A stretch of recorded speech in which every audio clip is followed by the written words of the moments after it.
gọi mẹ ta buồn ngồi có cũng có gọi một thế khi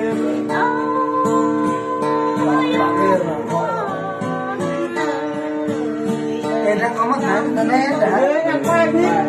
ba nào né để ba nào bây giờ phải đồng cái mà đồng tiền nó mà đấy em lo giờ rồi lo rồi đây này bây giờ nó nói hết bắt đấy ơi chiều đây nó đi gần bộ rồi đừng là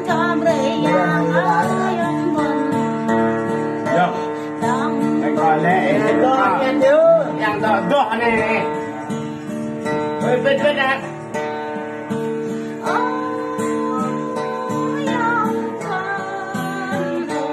ta qua thao do tạm mừng giờ thì cơm